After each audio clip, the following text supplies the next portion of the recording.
Gitu ya. Oke, sebelum kita mulai, mungkin perkenalan dulu ya. Kan ada istilah tidak kenal maka tidak sayang, gitu ya. Kalau sudah dikenal, jangan. Ya baik. Saya mohon izin dibantu nggak apa-apa ya Pak ya. Jadi boleh langsung ke slide materi kita. Gitu. Oke. Ada di bagian sini. Nah, di bagian selanjutnya. Ya, mohon izin Bapak Ibu, nama saya Partika Dimas Pangestu. Saya bisa dipanggil Dimas, jadi Bapak Ibu boleh panggil apapun gitu ya. Mau manggil Kak Dimas boleh, Mas Dimas boleh, senyaman dan seakrab Bapak Ibu memanggil gitu ya. Kenapa? Kalau Uju Dimas. Wah, itu kayaknya harus diupacarakan dulu Bu. Bahasa skado ya kan? Ya.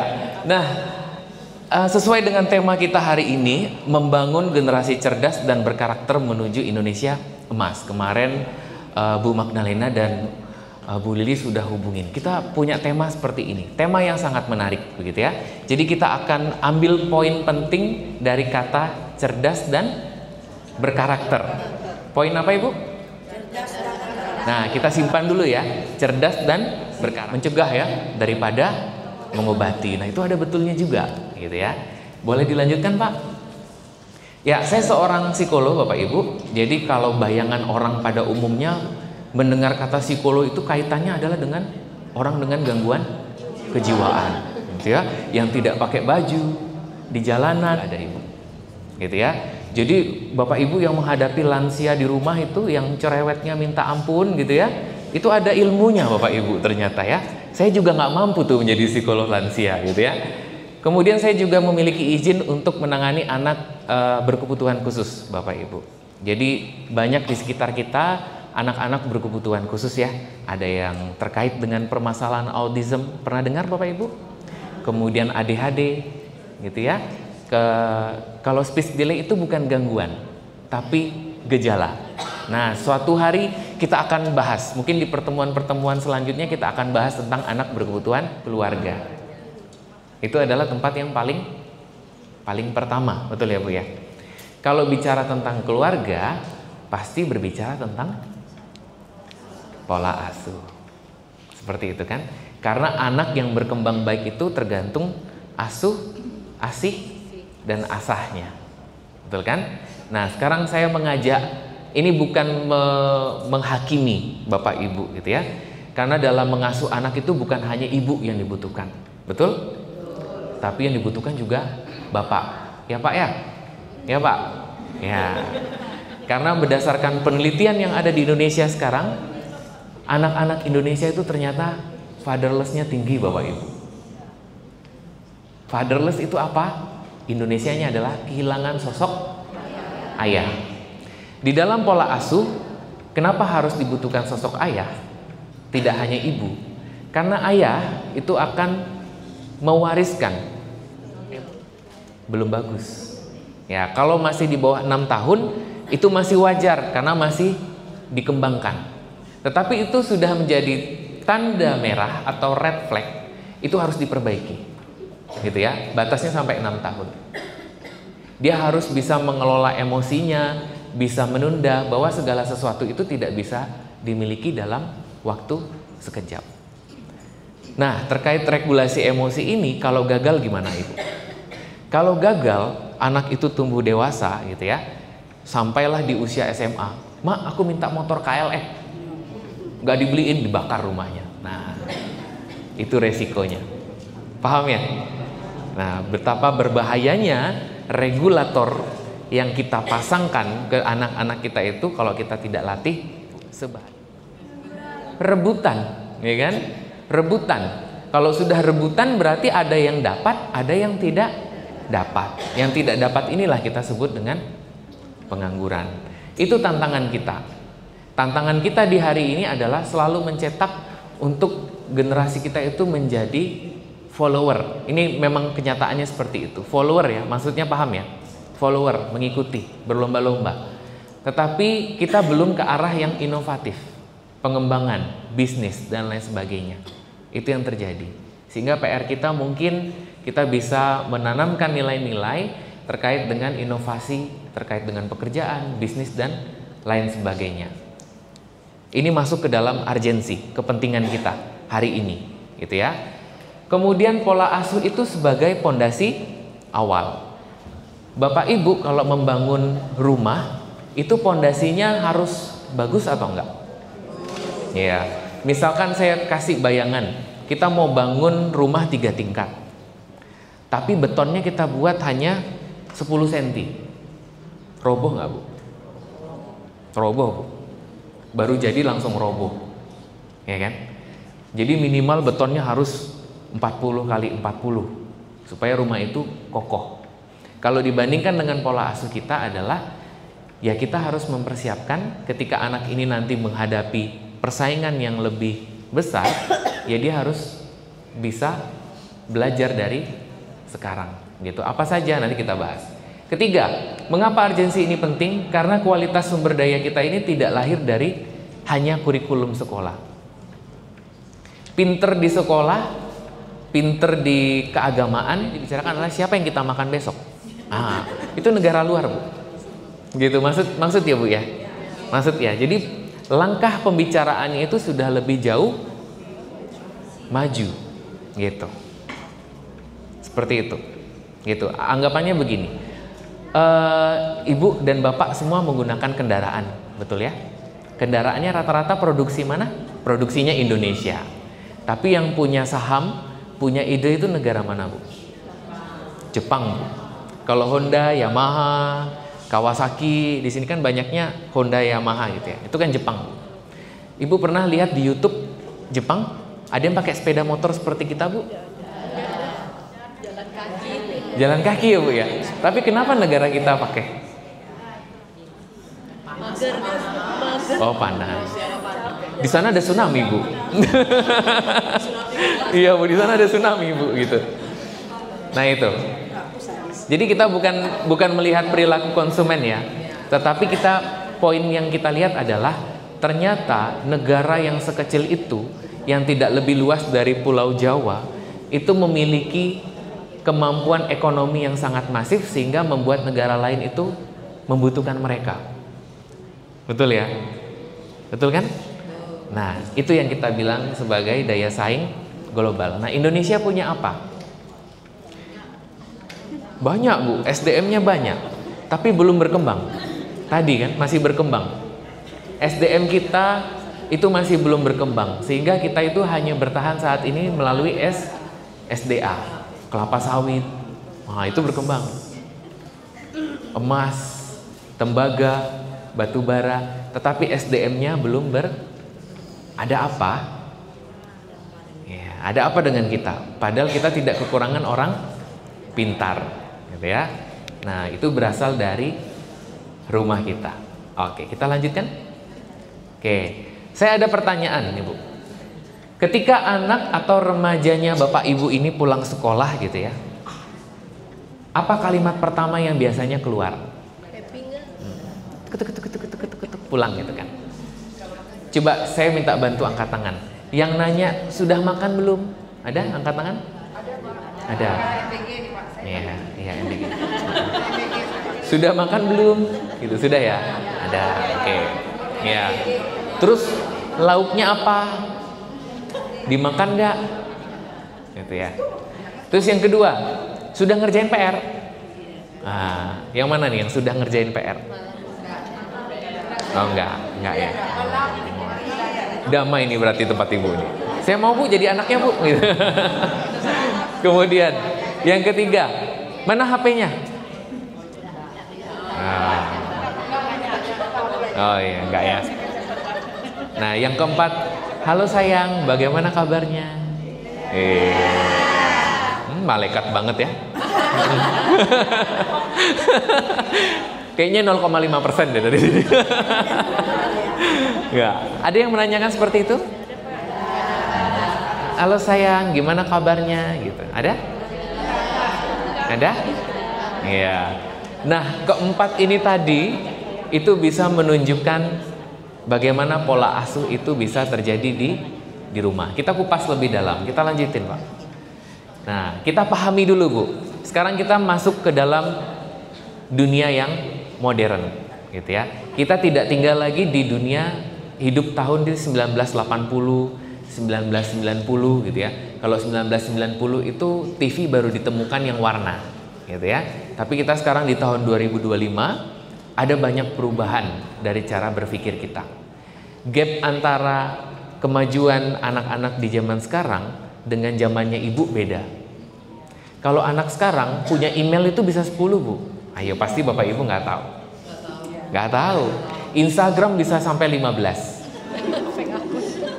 Anak-anak yang sekarang berusia 13 tahun sampai 18 tahun, itu Instagramnya minimal itu bisa 5. Instagram yang pertama untuk lihat gebetan, ya.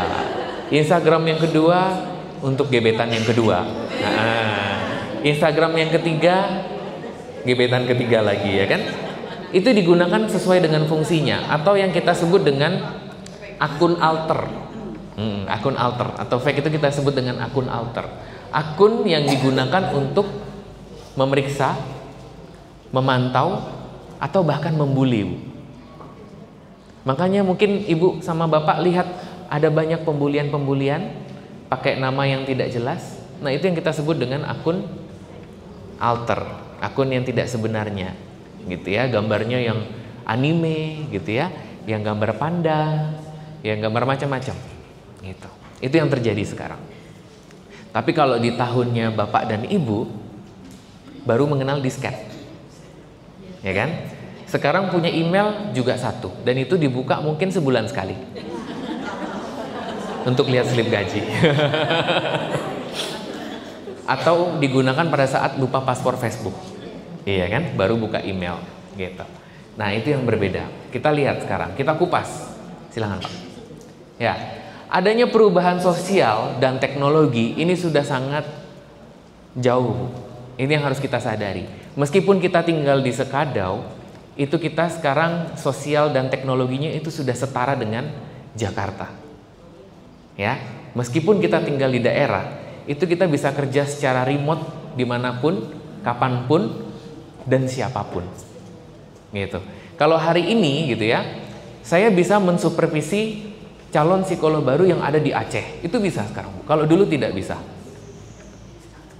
Jadi ada keuntungan, ada kelemahan. Kalau anak dan remaja kita, dampak positif yang dilakukan adalah akses informasinya luas. Betul ya? Cara belajarnya jadi lebih cepat. Tinggal download, cetak, kasih ke guru, dapat nilai 100. Wow, kan? Kelihatan bagus kan? Kemudian peluang kreativitasnya tanpa batas. Coba Bapak Ibu sekarang lihat suami-suaminya. Kalau kompor gasnya rusak atau mesin airnya rusak, yang dibuka apa? YouTube. Tutorial cara memperbaiki. Betul nggak, Bu? Kompor gas. Iya, memasak juga gitu ya. Nah, gitu. Anak-anak kita juga seperti itu, Bu. Jadi jangan jauh-jauh. Jangan menganggap mereka itu tidak tahu. Justru mereka lebih tahu dari ibu-ibu. Kalau berani buka historinya, wah pasti akan mengerikan. Histori ya, histori pencarian. Wah, itu ngeri kan? Ngeri sekali. Macam-macam yang mereka buka. Ya. Jejaring global itu lebih luas. Mereka punya teman yang dari Amerika, mereka punya teman yang dari Singapura, mereka punya teman yang dari Thailand. Dari mana, Bu, kira-kira mereka punya teman itu? Nah, sosial media ternyata sudah ketinggalan dari game. Nah, Mobile Legend, Free Fire, PUBG, ya, FF singkatannya kan, PUBG. Ya, itu dari seluruh dunia bisa menjadi teman bermain. Kalau pas ketemu dengan teman yang membangun karakter, bagus. Tapi kalau teman yang, ayo ke Kamboja yuk, ada pekerjaan, nah, itu menjadi berbahaya. Pulang-pulang ginjalnya hilang, ya Bu ya. Itu yang menjadi kekhawatiran kita. Dampak negatifnya apa? Distraksinya tinggi, Bu. Makanya ada penurunan terkait dengan fokus dan konsentrasi anak-anak kita di sekolah. Itu karena apa? Karena penggunaan gadget yang terlalu berlebihan. Kenapa sekarang anak banyak yang menjadi terlambat bicara, sulit belajar? Ya karena penggunaan gadget yang terlalu berlebihan. Itu memang penyakitnya, Bu. Jadi di layar handphone kita, ini buat anak-anak ibu yang usianya di bawah 6 tahun ya. Layar kita, kenapa dokter anak, kemudian dokter tumbuh kembang, termasuk psikolog juga melarang penggunaan gadget pada anak? Karena cahaya, warna, dan frekuensi yang diberikan. Frekuensi maksud saya itu red, Bu. Ketika kita nonton TV, itu kan pergantian layarnya ada, Ibu ya. Kalau kita nonton manusia biasa kan pelan. Tapi kalau kartun, misalkan kartun apa ya? Cocomelon. Ibu perhatiin, pergantian layarnya cepet nggak? Cet gitu. Atau short. Short itu kenapa namanya short di YouTube? Karena itu supaya kita scrollingnya cepat. Ternyata stimulasi yang seperti itu membuat daya konsentrasi dan fokus anak jadi terganggu. Muncullah terlambat bicara, muncullah terlambat belajar. Kita nggak bisa bilang Indonesia emas, Bu, kalau masalahnya ada di sini, gitu. Paham ya Bapak Ibu ya? Itu bahayanya. Remaja gimana? Sama. Dia memperhatikan guru di depan. Dia duduk tapi perhatiin. Tapi pikirannya kemana-mana. Nanti aku pulang ke lokale atau ke cewek ya. Nordu gimana? Itu dampaknya seperti itu. Ya, distraksi. Kecanduan. Resiko adiksi. Akhirnya adiksi handphone itu tidak semua dibekali dengan layar yang anti radiasi. Sehingga fisik pasti akan terganggu. Kornea bermasalah, kemudian ketajaman mata bermasalah. Padahal profesi-profesi penting seperti polisi, tentara, pilot gitu ya, dan dokter yang terkait dengan dokter bedah, nggak mungkin dokter bedah minusnya 12 Bu, gitu kan, pasti akan masalah. Harusnya jahit, ini ada yang kelewat, guntingnya ketinggalan, aduh, gimana ini? Gimana Bu? Kan masalah ya Bu ya, gitu loh. Maksudnya adiksi layar itu bisa mempengaruhi sampai sejauh itu gitu. Penjahit itu kan butuh ketelatenan. Penjahit minusnya 20, gimana dong? Harusnya jahitannya begini, jahitannya menceng ke belakang gitu kan. Itu Bu yang menjadi masalah. Cyberbullying. Banyak anak-anak yang akhirnya menjadi korban karena dibully melalui sosial media. Seberapa sering Bapak Ibu mengirim stiker WhatsApp pakai gambar temennya? Iya kan? Temennya lagi tidur di foto, kirim. Iya kan? Tapi katanya dipidana ya sekarang Bu ya. Jadi agak mengurangi gitu, agak mengurangi gitu ya. Kemudian menurunnya interaksi tatap muka. Wah, ini sudah psikologis. Ketika diajak guru bicara, menunduk, menghindari. Ketika orang tuanya mendekati, nggak berani memandang, gitu ya, nggak pede. Jadi bukan karena takut, tetapi lebih nggak pede. Banyak orang yang perilakunya sekarang berubah, lebih pede melalui chat daripada langsung bertemu secara tatap muka. Ternyata itu juga mempengaruhi hubungan loh Bu. Jadi kalau anak-anak sekarang itu, kalau pacaran, nembak gitu ya, itu pakai chat Bu. Nggak kayak zaman bapak sama ibu, pakai surat ketemu jadian gitu ya. Kalau sekarang pakai chat Bu. Putusnya juga celakanya pakai chat Bu. Gitu. Jadi itu perubahan, kan nggak seru ya Bu ya, nggak seru, itu yang terjadi gitu ya. Tapi itu yang terjadi. Sampai di sini paham ya, bahwa perubahan sosial dan teknologi itu akan membawa dampak yang positif sekaligus membawa dampak yang negatif. Jadi keputusannya itu ada di tangan Bapak dan Ibu. Kita lanjutkan dulu boleh? Boleh. Masih semangat? Masih. Kalau nggak semangat nanti saya kirimin ice breaking nih. Belum ya? Oke, kita lanjut dulu. Oke, tantangan globalisasinya. Nilai-nilai baru dari budaya global ini bisa memperkaya, tetapi juga berpotensi bentrok dengan nilai lokal. Kita yang lahir di budaya ketimuran Indonesia itu sangat menjunjung tinggi budaya lokal, gitu ya. Tapi ternyata budaya yang ada di luar negeri sana, yang dibawa oleh film, dibawa oleh game, dibawa oleh cerita-cerita, diskusi, media sosial, itu mulai menggerus budaya lokal yang ada di kehidupan kita. Kita bicara remaja. Ada banyak kasus remaja, kita tidak perlu jauh di Kabupaten Skadau, gitu ya. Ada yang akhirnya anak-anak remaja kita terkena tindak pidana kekerasan seksual, TPKS, gitu kan? Kenapa? Karena di undang-undangnya kita, sebelum anak berusia 18 tahun, sebelum seseorang berusia 18 tahun, itu kan dianggap sebagai anak-anak, ya kan? Jadi apapun yang terjadi terkait dengan seksualitas itu masuk ke dalam undang-undang TPKS. Kalau di negara lain gitu ya, mungkin tidak ada aturan itu. Ya kan? Perilaku seksual sebelum menikah di negara lain mungkin tidak menjadi masalah. Tapi kalau di negara kita bermasalah. Tapi karena adanya informasi dari media sosial, tontonan yang tidak sengaja dilihat, itu akhirnya membuat persepsi mereka akhirnya terbawa dan akhirnya membawa bentrokan ke negara kita. Nah, itu siapa yang bisa menghindari atau mengatasi hal itu? Negara. Kasihan Bu, negaranya lagi pusing Bu. Pemimpin negara kayaknya itu bukan bagian mereka deh. Mau tidak mau adalah orang tuanya, gitu. Tapi Pak, anak sekarang susah diatur Pak. Pertanyaannya, kenapa kok susah diatur Bu? Ada orang tua yang bisa mengatur anaknya? Kan gitu ya Bu pertanyaannya ya. Berarti kan ada yang salah nih. Ada yang miss gitu bahasa sekarang gitu ya. Ada yang miss dalam mengatur itu semua gitu. Nah, saya yakin di dalam ruangan ini cara pengasuhannya pasti oke banget gitu ya. Ini di luar sana semua pokoknya gitu ya. Oke, kita lanjut. Jadi perlu peran orang tua untuk menyaring dan menguatkan identitas. Value yang ditanamkan pada anak-anak kita itu bukan berkaitan dengan orang tua yang selalu ada di rumah, Bu. Paham ya maksud saya? Beberapa kasus yang pernah saya tangani, orang tuanya nggak pernah ada di rumah, sibuk dengan pekerjaannya, sibuk dengan urusannya sendiri. Tetapi ketika value itu ditautkan atau ditanamkan ke dalam anak, anak itu bisa menjaga atau tidak itu tergantung dari pola asuh.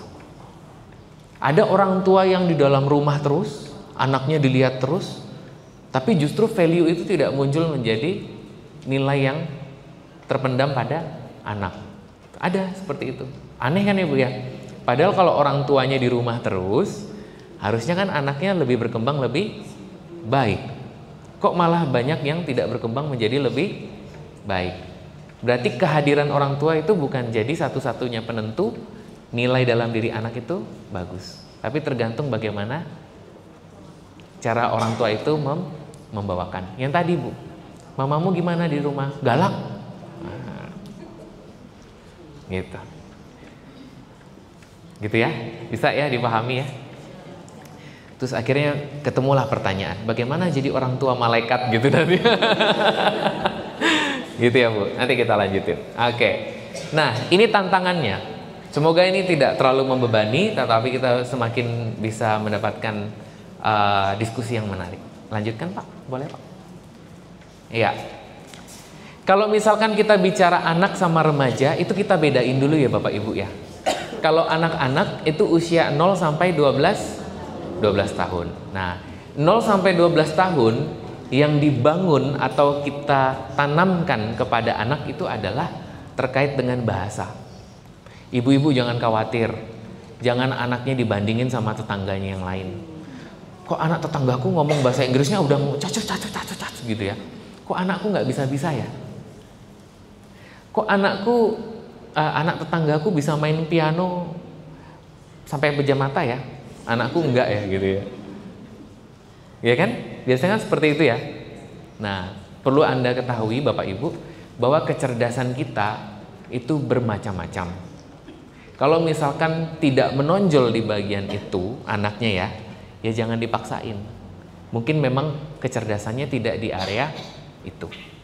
Kecerdasan itu ada 9, gak mungkin diborong semua, gitu ya. Dan itu diturunkan, gitu. Kalau misalkan anaknya punya bakat untuk berdebat, mamanya didebat, gitu ya, bapaknya didebat, gitu kan? Iya, biasanya seperti itu ya. Kamu gak boleh main handphone, batas main handphone jam 6. Kok mama main handphone? Nah, gitu. Iya kan? Iya betul. Yang kasihan guru sih sebenarnya. Guru yang lebih kasihan. Karena guru ada banyak norma yang diatur, tapi terkadang juga terlewat gitu ya. Kalau misalkan anak bakatnya adalah berdebat gitu ya, yang berarti ada potensi bahwa kecerdasannya adalah berdebat. Kalau kecerdasannya kita bilang itu interpersonal dan intrapersonal, gitu ya. Jadi kemampuan dia membawakan diri, PD itu berdebat. Ya berarti arahnya ke sana, gitu. Ada anak yang memang kecerdasannya di olahraga. Jadi jangan sampai terucap sama ibu, olahraga terus, mau makan apa nanti kamu? Gitu. Lihat tuh tetanggamu, gitu kan. Les bahasa Inggris terus, jadi juara terus, nggak boleh bu. Karena kita ingat dilahirkan itu dengan kecerdasan yang berbeda. Gitu. Jadi jangan terjebak sama framing bahwa belajar itu akademiknya harus 100, belum tentu gitu ya. Kalau ragu ya bawa ke psikolog berarti. Kok jadi promosi gitu ya. Tapi memang kejadiannya seperti itu. Jadi ada 9 kecerdasan. Satu lagi, ada contoh lagi bu. Pernah ibu-ibu melihat gitu ya, lihat temennya sesama wanita, ibu rumah tangga, nanam cabai kok subur gitu ya. Saya minta bibitnya dong. Iya, dibawa pulang ke rumah bibitnya mati bu. Mati bener, ada. Oh iya, iya mati bu. Kebetulan. Coba lagi minta, nggak yakin gitu kan, mati. Nah, ternyata ibu itu kan ada istilah tangan panas ya bu. Tangan panas ada ya? Itu nggak ada bu, nggak ada. Jadi itu memang kalau kita sebutnya namanya kecerdasan natural, ya. Jadi antara kita sebagai pemilik tanaman dengan tanaman itu secara tidak langsung terkoneksi. Kalau kita tidak terkoneksi, dia nggak bisa bu, gitu. Jadi ya sudah, pilihannya adalah berdamai. Kita memang tidak bisa menanam tanaman karena bukan kecerdasan kita. Kita cari yang lain. Mungkin nanam mangga yang agak lebih besar. Mati juga ya bu. Berarti nggak usah nanam bu. Iya. Gitu bu. Tapi yang paling kesel adalah ada yang nanamnya nggak serius, cuman digeletakkan, tapi subur gitu. Itu bukan kita yang berdosa kok. Tapi memang itu bawaan kecerdasan, gitu ya. Gitu. Atau contoh lain. Ada orang yang berkendara sudah sangat hati-hati, mau menghindari lubang tetap masuk lubang. Ada ya? Sama-sama beli motor nih. Yang satu motornya masih mulus, yang satu motornya udah kancai barai gitu ya. Yang lecet bodinya, yang spionnya lepas, kepalanya pecah gitu. Nah, itu juga berkaitan dengan kecerdasan memang. Gitu. Jadi kita itu punya kecerdasan yang memang sudah dibagi rata. Kita tidak bisa semua ahli di semua bidang. Gitu. Sama dengan anak-anak kita. Kalau misalkan dia tidak bisa di bidang tertentu, bukan berarti dia bodoh, ya. Tapi dia punya kecerdasan di area yang lain. Jangan dipaksakan. Kasihan bu, ada matematika, ada sosiologi, ada biologi, ada fisika. Wah, itu bisa berjamur kayaknya kepala gitu ya kalau dipelajari semua gitu. Jadi kita yang bantu untuk mencarikan bakat mereka. Gitu ya. Kemudian anak usia dini sampai 12 tahun itu kita stimulasi dengan kognitif. Anak yang banyak tanya itu bukan cerewet bu. Nanti anak banyak tanya dibentakin. Bawel ini kalah tetangga kita dibanding-banding gitu ya. Nah itu jangan bu.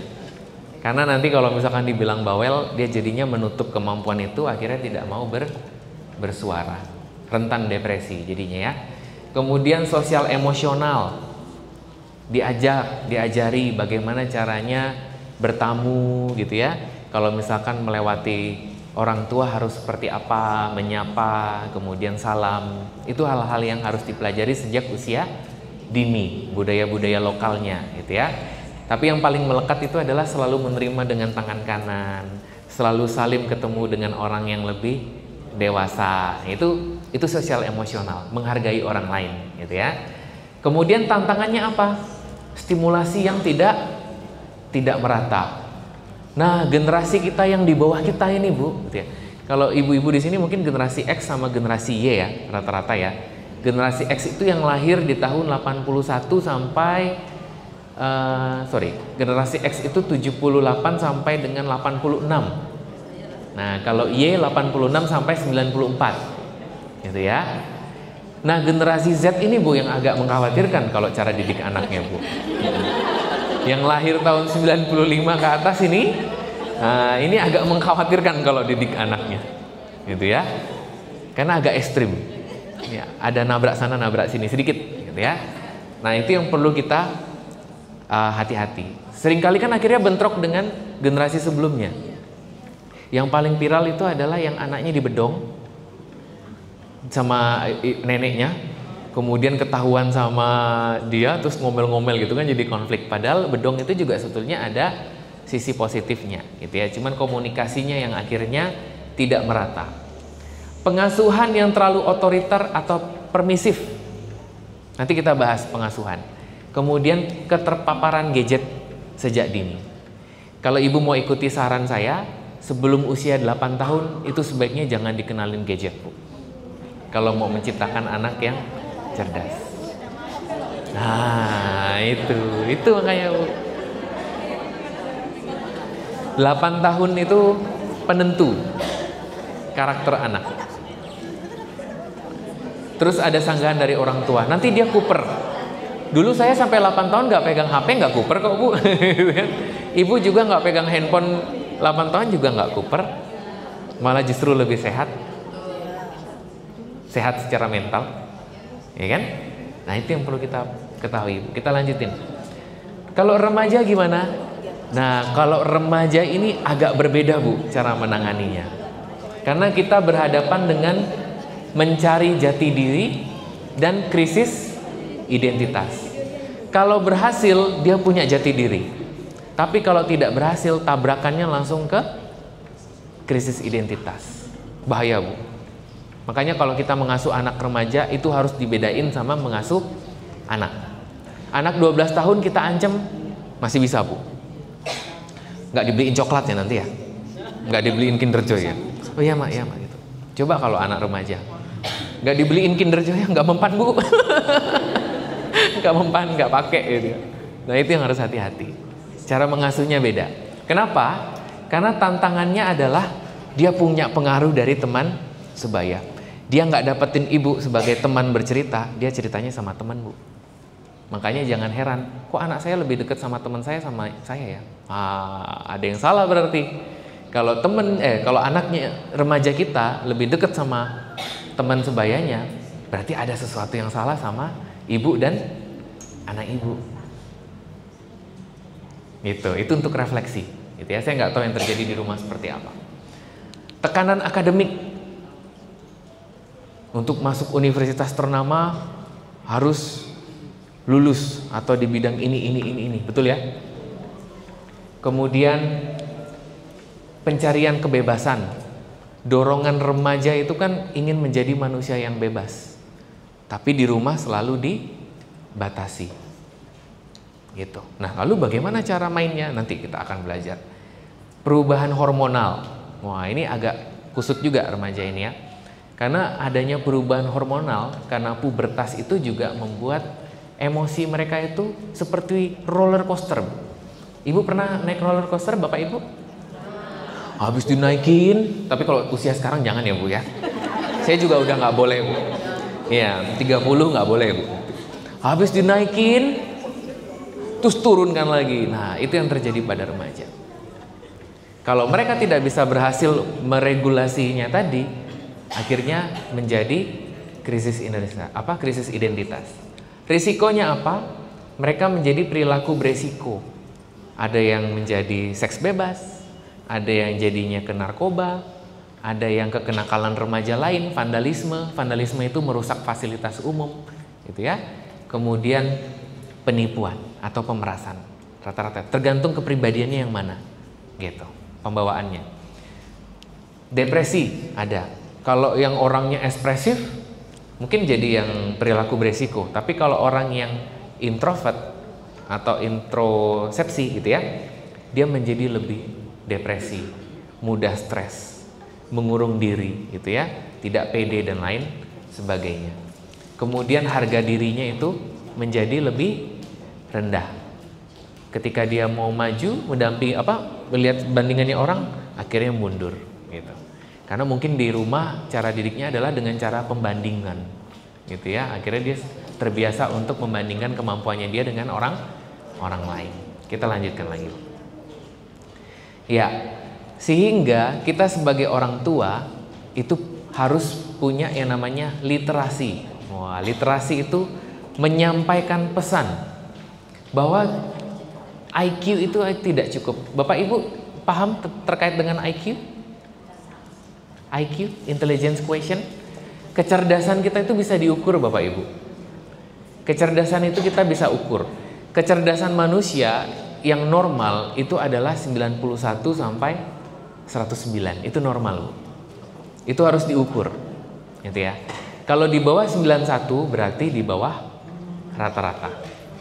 Biasanya anak-anak yang punya kesulitan belajar, kemudian terlambat, ada anak itu yang istilahnya cara belajarnya itu harus pelan. Itu biasanya di bawah 91. Tapi kalau sudah di 109 itu jenius. Mulai dari kecerdasan atas-atas bahkan 130 itu sudah level jenius. Harus hati-hati juga ketika kecerdasan tertampil, cara mengasuhnya juga beda, Bu. Cara mengasuh anak misalkan dengan kecerdasan 130 ke atas, itu beda caranya mengasuh dengan anak yang kecerdasannya rata-rata. Kita jangan sampai kalah pinter gitu ya.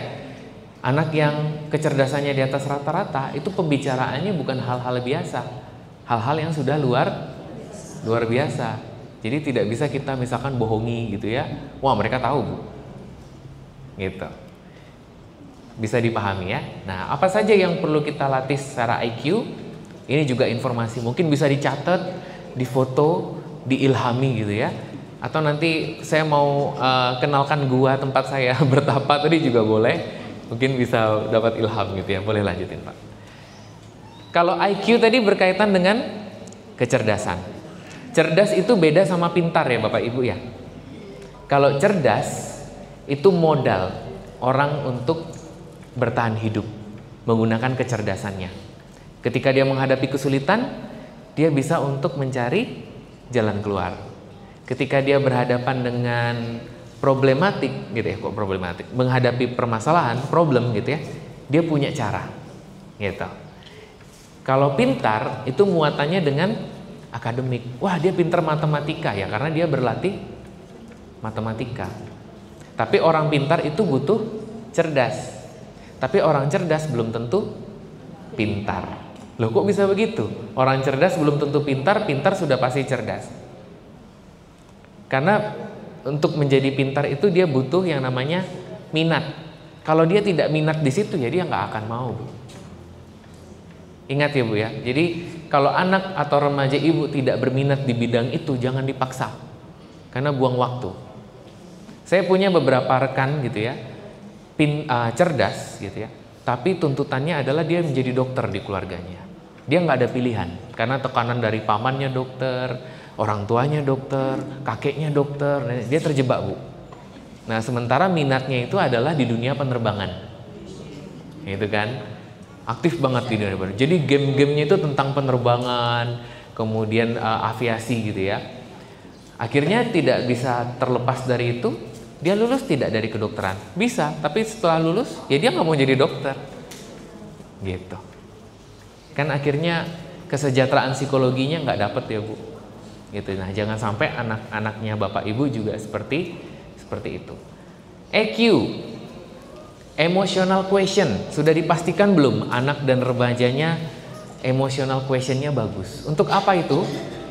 Apakah itu dekat dengan merica? Dekat dengan merica dan cabai? Enggak ya, Bu.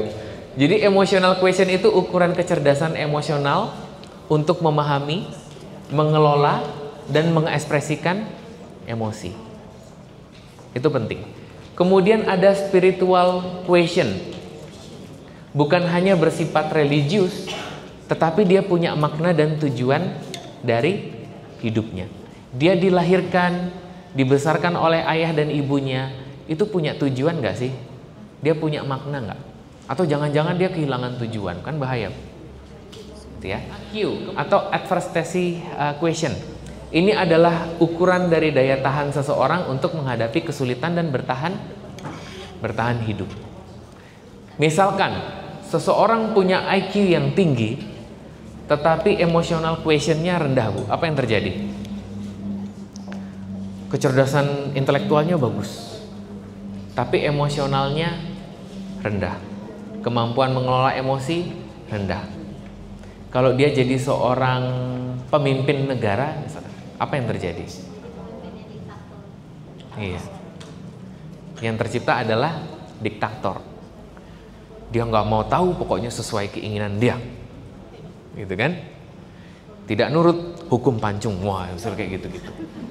Untung di Indonesia ya nggak ada ya, gitu. Hukum gantung, biar nggak serem. Hukum gantung, gitu. Kayak gitu. Tapi kalau misalkan EQ-nya terlalu tinggi, tetapi IQ dan SQ-nya tidak, ini ya juga nggak bisa ya, Bu ya. Tampilannya mungkin bijaksana, berwibawa, tapi untuk mengambil keputusan penting dia tidak bisa. Ketika ada problem, ya saya nggak tahu. Ya saya gitu ya. Nah, itu resikonya di sana. Gitu. Jadi dari contoh-contoh tadi, tidak penting di mana dia akan tinggi, tetapi harus rata, sesuai, seimbang. Sekarang saya tanya ini, Bu, seseorang yang terjebak dalam dunia terorisme misalkan, rendahnya ada di mana, Bu? Orang terorisme, gitu ya, pelaku terorisme, IQ-nya tinggi nggak kira-kira? Tinggi, Bu. Ngerakit bom itu butuh ini sama merencanakan segala sesuatu. EQ-nya?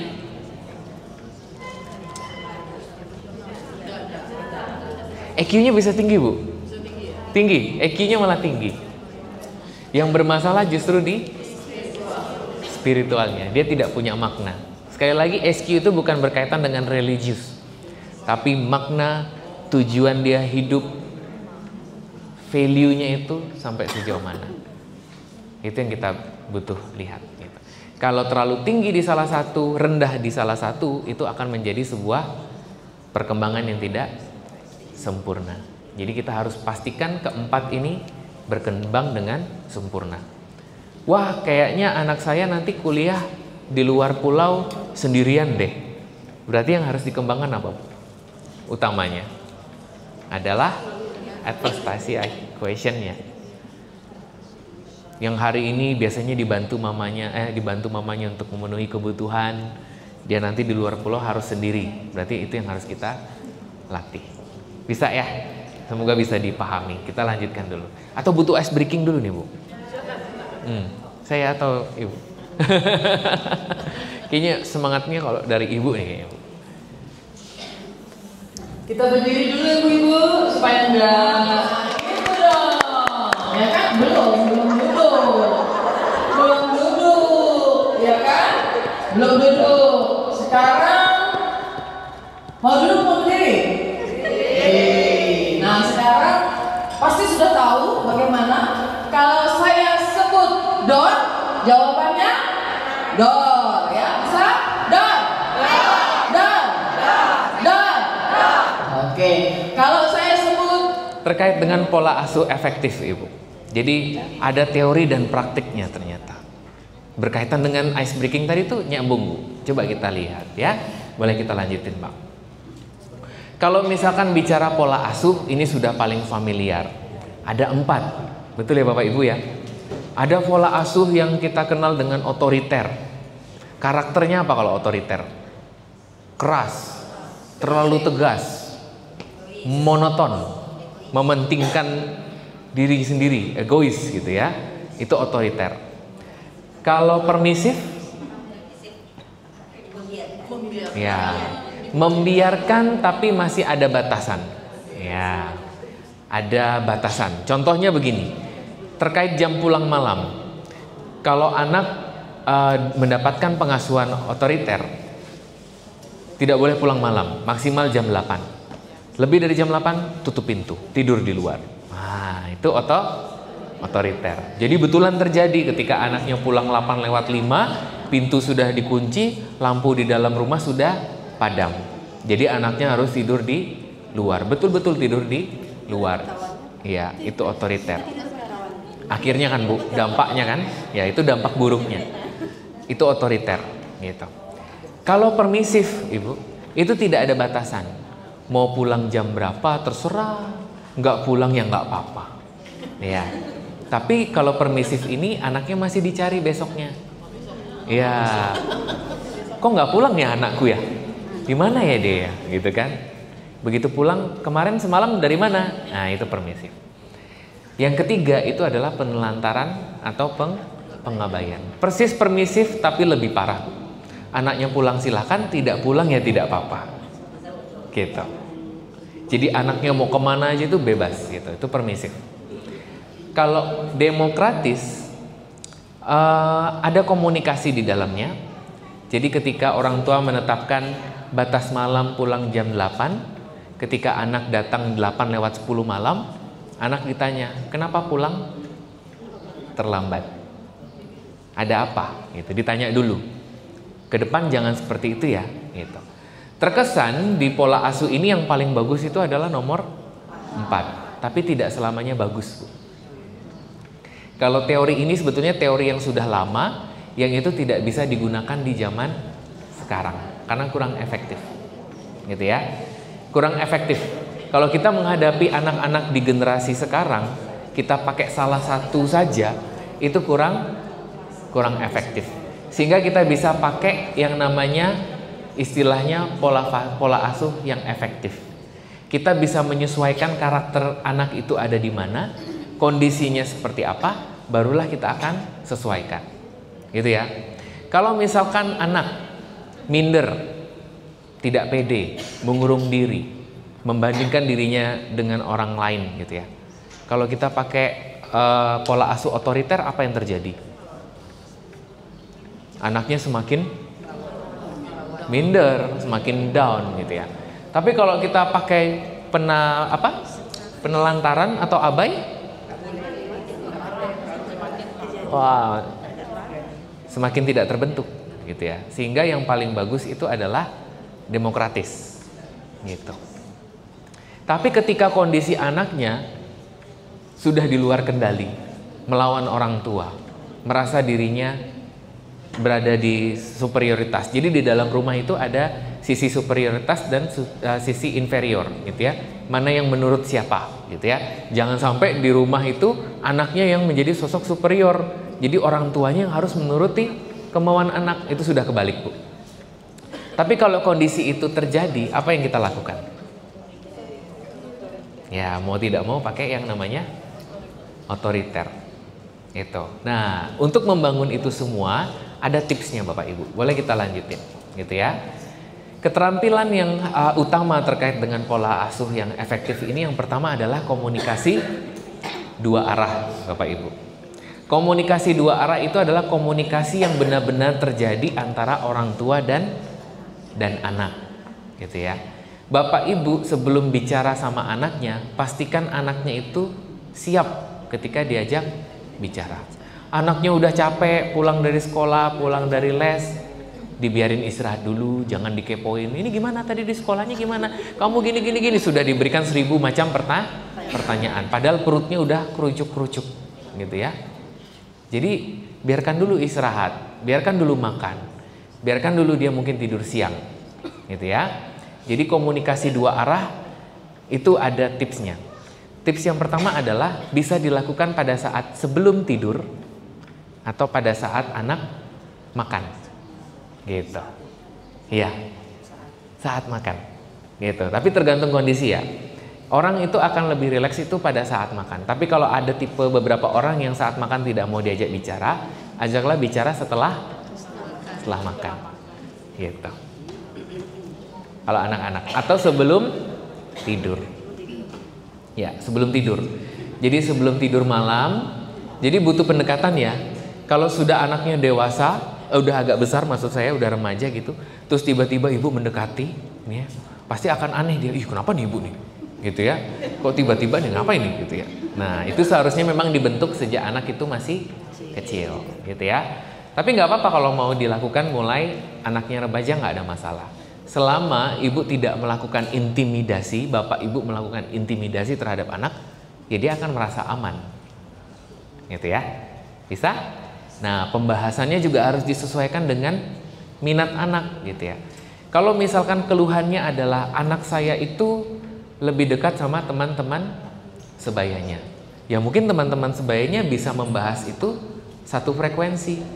Kalau sama bapak ibu itu terkait dengan kamu tuh ke depan harus seperti ini, seperti ini. Jadi dia bosen ya bu dengerin ya bu ya. Tapi bolehlah sesekali menyesuaikan pembicaraan. Ada beberapa orang tua yang itu sampai mendownload aplikasi game demi untuk bisa bermain sama anaknya. Gitu, ada bu. Saya punya banyak klien yang terkait mamanya tuh sampai main Mobile Legends. Gitu, karena demi untuk membangun komunikasi dengan anak. Tapi kan saya nggak bisa mainnya, ya belajar gitu ya. Jadi ada waktu bersama dengan anak gitu. Itu nggak apa-apa gitu ya. Tergantung yang sekarang adalah ada nggak waktunya ibu gitu kan, ada nggak waktunya bapak. Itu yang menjadi tantangan ya. Kemudian konsisten aturan. Untuk mengasuh anak itu ada ayah dan ada ibu. Yang sering menjadi kendala adalah ibunya sudah tegas, bapaknya tidak tegas. Misalkan membatasi penggunaan gadget di atas jam 6 sore, jam 5 sore. Kenapa kok kita ada batasan bu penggunaan gadget tidak boleh di atas jam 6 sore, jam 5 sore? Karena gadget itu kan paparan cahayanya terlalu terang. Kalau itu terlalu mepet dengan jam tidur, otak tidak sempat untuk beristirahat. Karena stimulasi dari radiasi itu cukup kencang. Kecuali untuk orang-orang yang memang bekerjanya harus berhadapan dengan laptop, dengan handphone, ya mau nggak mau harus membayar harga itu gitu ya, jadinya itu. Tapi untuk anak-anak karena mereka dalam fase berkembang, ya sebaiknya tidak lebih dari jam 6 karena otak juga butuh istirahat. Karena kan dalam proses perkembangan ya, begitu. Ibunya sudah strict jam 6 sore nggak boleh pegang handphone. Bapaknya datang. Pak, HP, iya nenek. Yes, cocok. Gitu cocok. Itulah yang namanya inkonsisten. Inkonsisten mulai dari hal yang seperti itulah yang akhirnya ditangkap oleh anak. Bapakku boleh kok. Bapakku boleh kok. Jadi ada sosok yang menjadi favorit dan itu yang menjadi bencana di kemudian hari. Gitu. Jadi anak selalu berharap bahwa ketika aku bermasalah, maka ada ayahku yang akan selalu membela aku. Nah, itu karakter bu. Gitu, hati-hati karakter. Jadi memang kalau untuk konsisten aturan ini memang harus dibicarakan berdua antara ayah dan ibu. Jangan sampai ketika ibunya lagi mendidik anaknya dengan mode otoriter. Ingat ya, tadi modenya kan ada 4. Anaknya agak membangkang nih, nggak mungkin sudahlah nak, sabar gitu, nggak mungkin ya bu ya. Pastikan ibu langsung mode otoriter, switch mode otoriter. Ya, mode VOC gitu ya. Begitu pindah ke mode VOC, bapaknya datang. Jangan marah-marah anak ini. Wah, dah, itu juga kacau. Jadi bubar. Jadi kacau itunya, badai itunya. Nah, itu jangan seperti itu. Jadi kalau misalkan bapaknya memang tidak tega, ya bapaknya menyingkir dulu aja gitu ya. Nggak mungkin anaknya digebukin sampai segebuk-gebuknya gitu ya, pasti kan ada batasan, kecuali memang itu masuk ke ranah kekerasan gitu. Tapi percayakan kepada ibunya gitu ya, bahwa itu memang terbaik buat dirinya gitu. Tapi ketika ada konflik, setelah konflik harus diselesaikan gitu ya, maksudnya ditanya kenapa, bukan ditanya, dijelaskan kenapa itu harus dilakukan, misalkan seperti itu. Intinya adalah konsisten aturan. Konsisten aturan yang lain ada bu. Bapak ibunya sudah kompak dalam mengasuh anak, mode otoriternya sama-sama mode otoriter. Kemudian ada sosok superitas lain yang datang, kakek dan nenek. Iya. Alasannya adalah anak itu nggak boleh nangis sampai lama-lama. Padahal ibu bapaknya dulu waktu nangis juga dibiarkan. Nah, itu hati-hati terjebak di dalam kondisi seperti itu. Jadi harus betul-betul dibatasi, gitu ya. Karena kenapa bisa seperti itu, kakek nenek bisa berubah pengasuhannya kepada cucu? Karena itu pola asuh balas budi.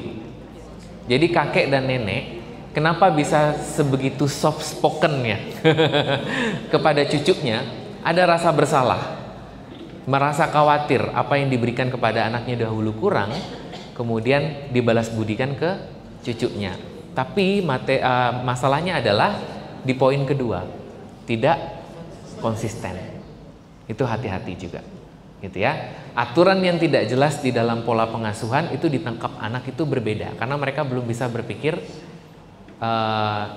seketerampil kita, gitu ya. Karena mereka sederhana, mereka cuma bisa menilai jahat baik, buruk baik, gitu ya. Mereka cuma sederhana itu, gitu. Kemudian teladan positif. Kita mengajarkan anak kita untuk selalu menghormati orang lain. Tetapi ketika di dalam rumah tangga sering bertengkar dengan pasangan di depan anak-anak. Nah, itu kan kita melanggar dari teladan positif. Kita mencontohkan atau memberikan pengertian kalau ketemu sama orang tua, salim ya dek, iya mak, gitu. Tapi begitu mertuanya ibu datang, kalau bahasa Jawanya tuh diplengosin, tahu ya bu di sini, apa ya, dicemberutin. Ih datang lagi gitu, wah, kan anak nangkap tuh bu. Oh ya gitu. Atau yang paling bahaya bu, saya pernah dapat kasus seperti ini. Anak jadinya punya masalah sama bapaknya, padahal bukan anak itu yang bermasalah sama ayahnya. Nah gimana tuh bu? Jadi anak itu menanamkan kebencian kepada ayahnya itu sedemikian rupa. Ini remaja ya. Padahal sebetulnya mereka nggak ada punya permasalahan yang langsung. Dari mana bu? Kira-kira? Dari cerita ibunya. Ibunya setiap malam itu ceritanya sama anaknya bu. Bapakmu dulu ya, gini, bapakmu dulu ya. Itu tanpa secara tidak sengaja setiap hari mendengar itu, anak itu akhirnya tertanam sebuah kebencian. Kebencian itu subur muncul yang akhirnya itu terbawa gitu. Itu terjadi gitu. Itu terjadi gitu ya. Nah itu jangan sampai, hati-hati. Kalau ibu memang pengen punya teman cerita atau butuh konseling gitu ya, saya pikir belum ke arah itu. Bukan, maksud saya carilah orang yang memang mampu, punya kapasitas untuk mendengarkan gitu ya. Psikolog anak saya bu. Kan saya bukan psikolog dewasa bu. Aman bu. Aman bu ya. Gitu. Jadi itu pesannya gitu ya. Mungkin dengan rekan, tapi hati-hati bu, dengan rekan sekantor atau tetangga itu nanti jadi omongan bu ya. Iya hati-hati gitu ya. Makanya harus bercanda ya bu. Nah kemudian yang keempat, reinforcement positif. Jadi di dalam pengasuhan itu kita ada istilahnya hadiah. Bahasa kerennya itu namanya reinforcement. Ya, sebetulnya ini reinforcementnya ada 4 ya, ada 3. Reinforcement positif, reinforcement negatif, sama punishment bu. Nah Indonesianya itu adalah pemberian hadiah langsung, tidak langsung, atau hukuman. Nah kalau pemberian hadiah langsung itu perilakumu bagus, oke, kita minum kopi di Nordu. Nah, langsung kan gitu. Perilakumu bagus, ya udah nggak usah cuci piring, biar mama yang cuci piring hari ini. Nah, jadi peniadaan sesuatu tugas yang menyenangkan buat dia. Mungkin buat dia cucian piring banyak itu kesel buat dia ya. Tapi karena perilakunya bagus ya udah hari ini nggak usah cuci piring. Nah, itu bagus. Gitu ya. Kalau punishment itu langsung hukuman, gitu ya. Nakal ya sudah, seminggu nggak boleh keluar rumah. Nah, seperti itu, gitu ya. Jadi disesuaikan. Jadi anak itu jangan hanya dikasih yang namanya hukuman terus. Salah dikit hukum, salah dikit hukum, gitu ya. Itu nggak boleh bu.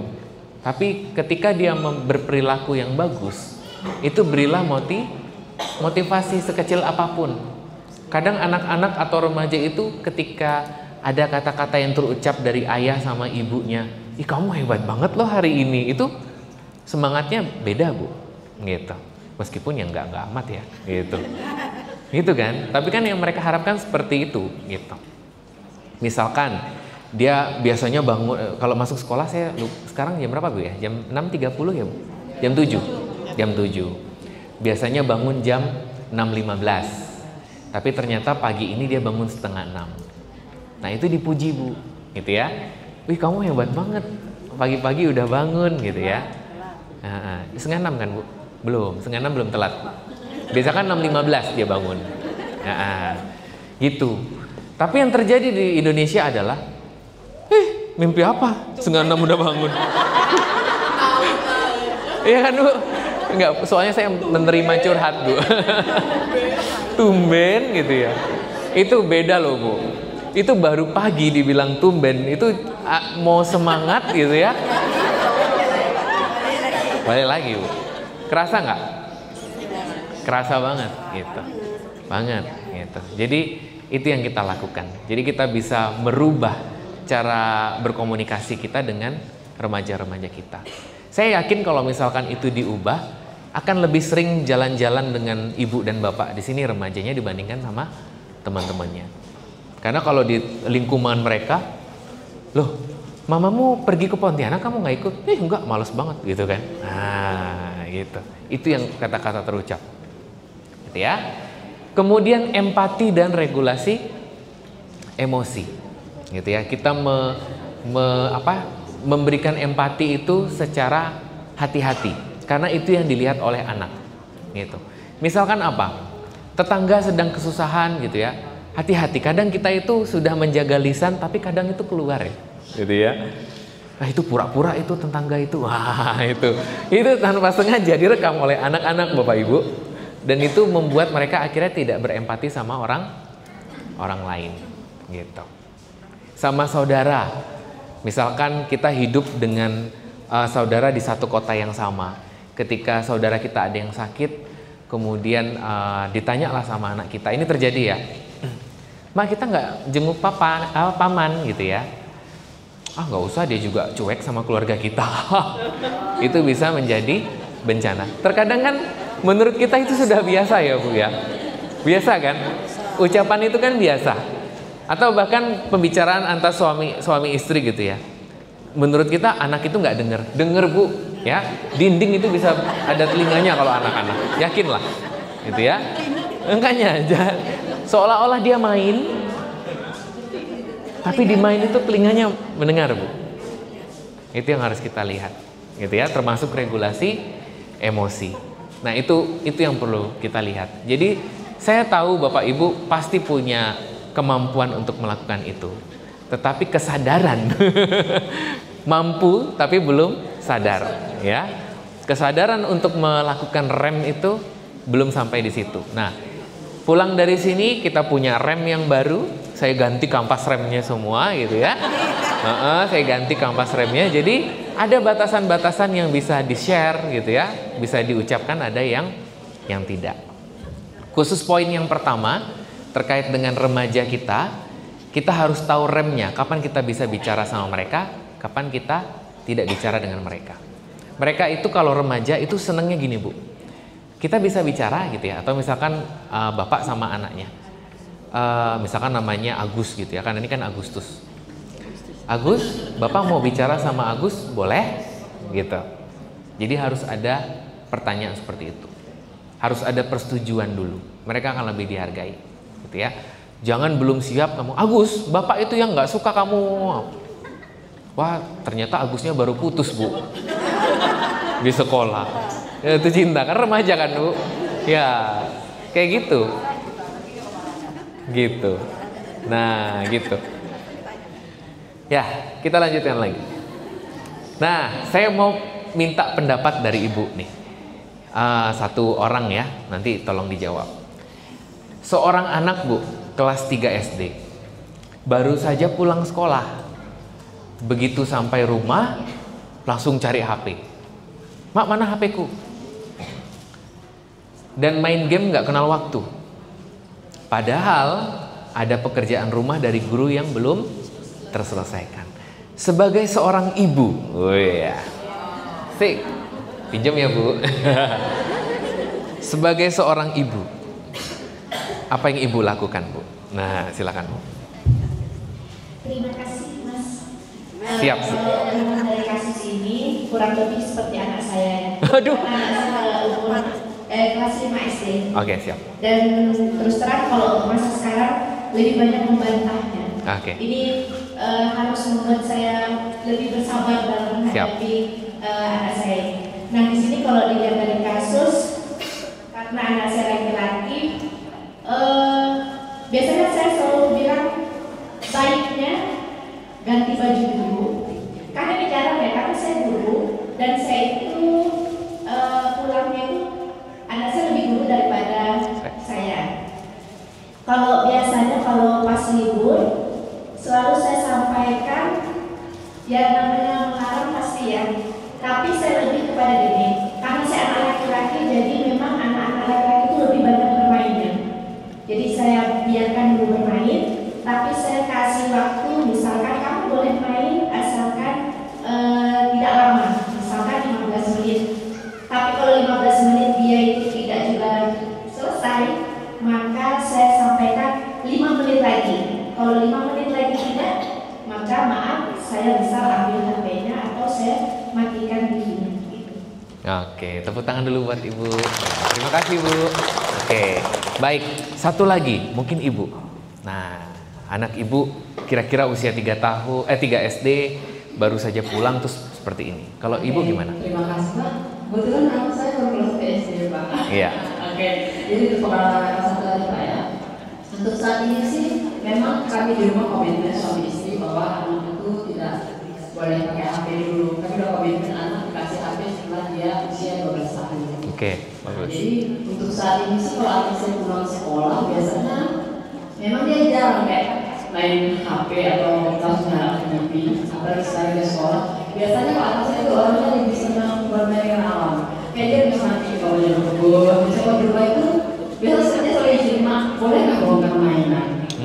Nah, jadi dia lebih ke sini suka kalau masih bahasa SD. Memang kami udah berkomitmen sama bapaknya, dia boleh pakai HP, tapi statusnya itu pinjam. Kalau kondisinya seperti ini, Bu, ini kan sudah terjadi. Ya. Ini membayangkan saja. Kalau Ibu kondisinya seperti ini, meskipun tidak sesuai kenyataannya, apa yang Ibu lakukan? Nah, kalau anak Ibu ternyata seperti ini, apa yang Ibu lakukan? Mungkin seperti tadi Pak ya, kayak langsung minta HP di depan anaknya lebih keras. Mungkin kita sebagai orang tua lebih keras juga supaya dalam menunjukkan karena apalagi ada pekerjaan rumah yang belum diselesaikan. Mungkin anak bisa diarahkan terus habis pulang sekolah baiknya ganti baju, mandi, pas itu sebelum mandi, makan, istirahat, nanti ada jamnya main handphone. Oke, baik. Tepuk tangan dulu buat Ibu. Ya. Jadi dari dua contoh ini itu sudah menggambarkan dua pola asuh yang berbeda. Menangkap ya, Bu ya? Ibu yang pertama pendekatannya lebih demokratis, ibu yang kedua pendekatannya lebih otoriter. Ada yang salah atau tidak? Tidak ada yang salah, ya. Tidak ada yang salah, tidak ada yang benar. Tergantung di rumah itu seperti apa, gitu ya. Kalau value yang ditangkap saya, ini value ya, kita lihat yang ditanamkan oleh ibu gitu ya, lebih menanamkan adanya apa ya istilahnya, tanggung jawab mana dulu yang diselesaikan gitu ya, diingatkan ada berapa waktu, kalau belum ya sudah 5 tahun gitu ya, 5 tahun 5 menit 5 tahun main handphone gimana ya ceritanya, 5 menit gitu ya, itu value-nya salah atau tidak? Tidak gitu ya. Kemudian ibu yang kedua lebih menanamkan kita sudah bicara nih sebelumnya, kalau saya tangkapnya seperti itu, kita sudah sepakati sebelumnya, kamu sudah melanggar batas nih, gitu ya. Jadi harus kembalikan ke batas sebelumnya. Apakah itu salah atau tidak? Tidak. Jadi tergantung value.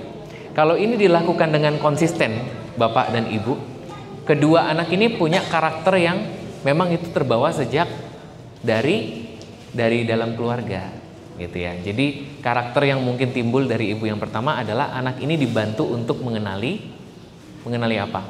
Mengenali waktu yang sudah terbuang tadi, gitu ya. Kalau karakter yang dibangun dari keluarga ibu yang kedua adalah disiplin dan tanggung jawab. Jadi nilai positif itu terus yang harus dibangun, disesuaikan juga dengan karakter anak yang yang ada, gitu ya. Oke, yang dari keduanya tidak ada kayak semacam inkonsistensi gitu ya.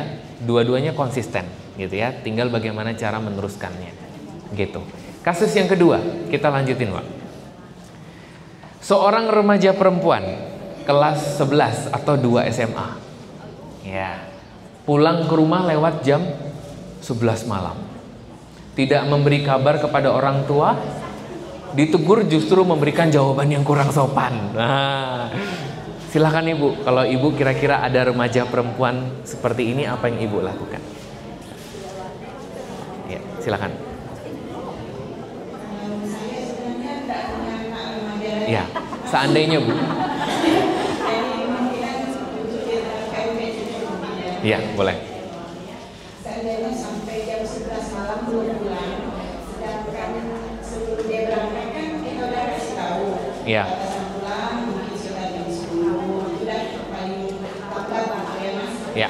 Cuma masa kalau dia jam 11 malam, otomatis kan jam 10 itu kita mungkin udah Telepon.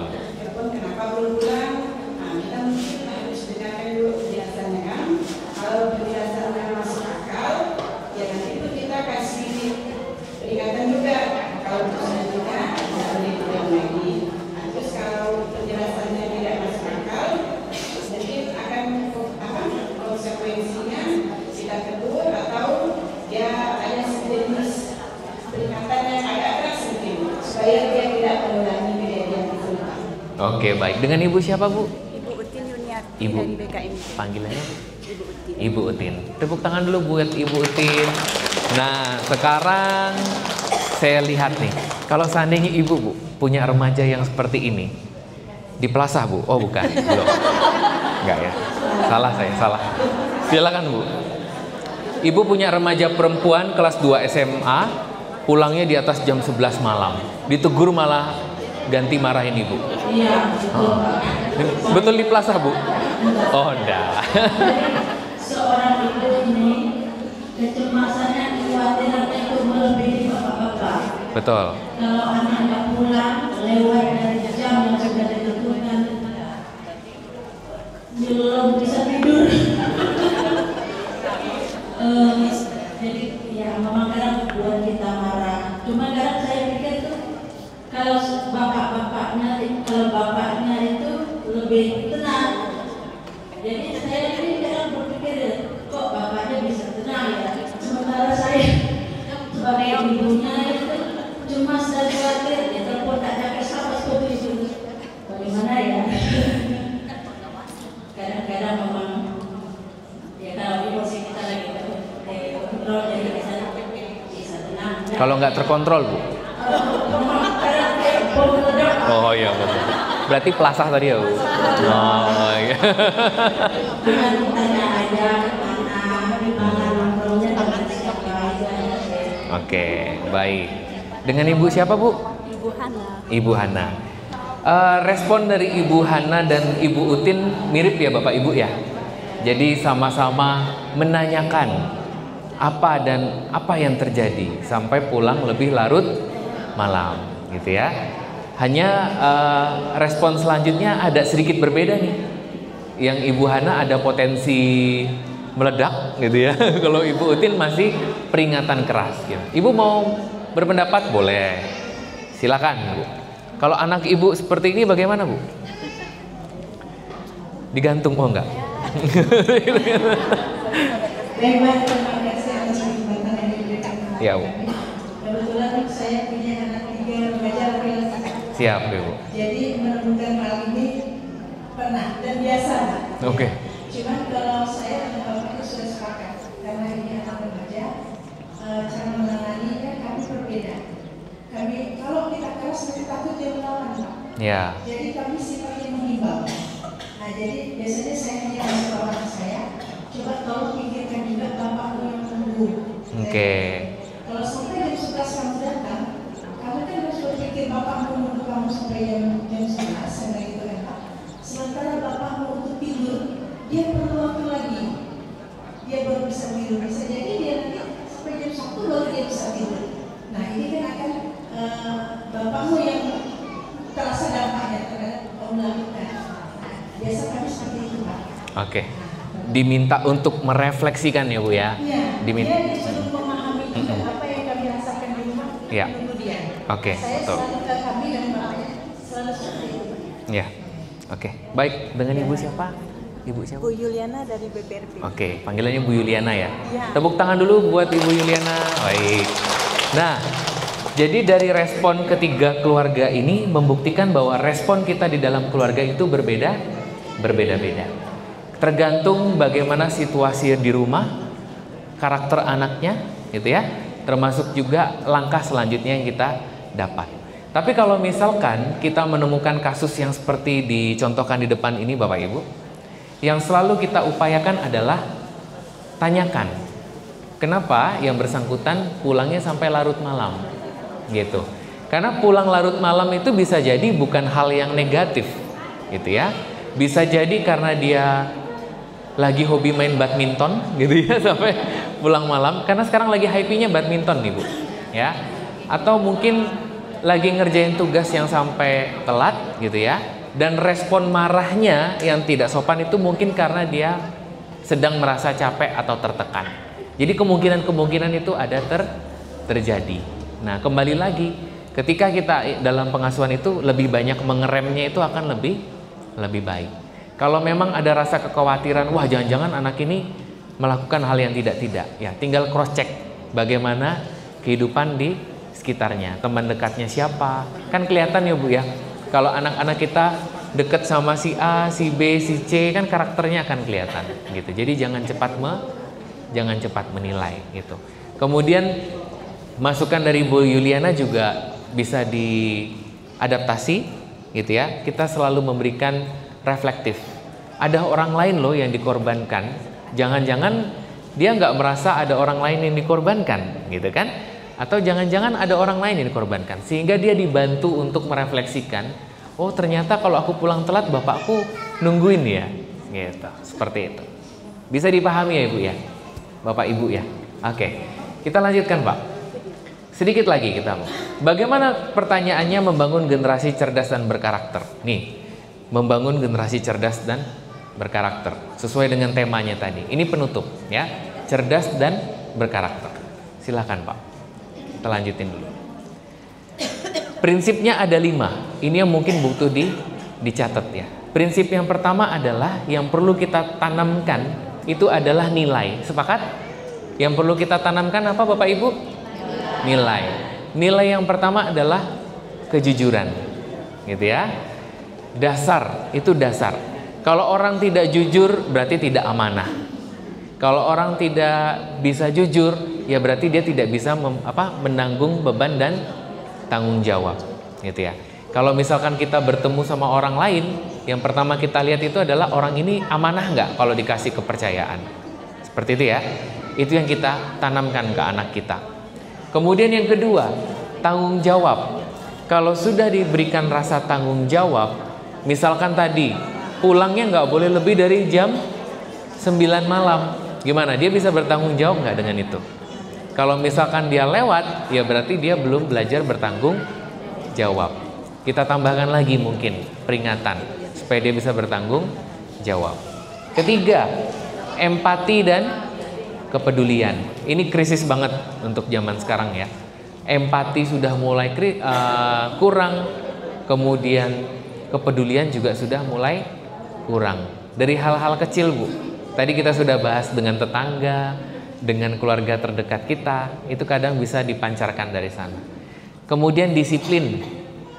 Disiplin itu bukan hanya bicara tentang waktu. Perkara habis makan cuci piring sendiri itu juga bicara tentang disiplin, gitu ya.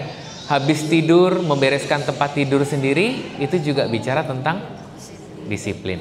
Ya, jangan sampai anaknya sudah 12 tahun, 13 tahun, makan masih disuapin. Kai, kata ibu kan. Tidur masih itu sudah tanda merah Bu, kalau 12 tahun sudah seperti itu. 12 tahun mandi masih dimandiin, gitu ya. Nah, makan masih disuapin. Berpakaian harus dipilih, gitu ya. Jadi kita harus membiasakan dia untuk hidup secara disiplin. Jangan terlalu dimanja. gitu ya. Bahkan sampai mencuci pakaian, kalau itu memang punya kesempatan untuk kita melatih dia disiplin, itu berhak gitu ya. Karena 12 tahun ke atas itu sudah bisa mengurus dirinya sendiri gitu ya. Seperti itu. Kemudian yang kelima tadi lupa. Apa Bu? Intipin? Oke. Kerjasama dan gotong royong. Jangan sampai di antara anggota keluarganya dia, maksudnya dengan kakak-kakak adik itu muncul yang namanya permusuhan. Itu bahaya banget tuh. Seringkali seperti itu. Akhirnya menjadi namanya sibling rivalry. Persaingan antara saudara kandung. Itu bahaya. Gitu ya. Jadi justru kerjasama. Ketika mamanya sedang sakit, tidak ada yang mengelola rumah tangga, ya yang bisa bekerja sama adalah sesama saudara kandung. Gotong royong. Itu budayanya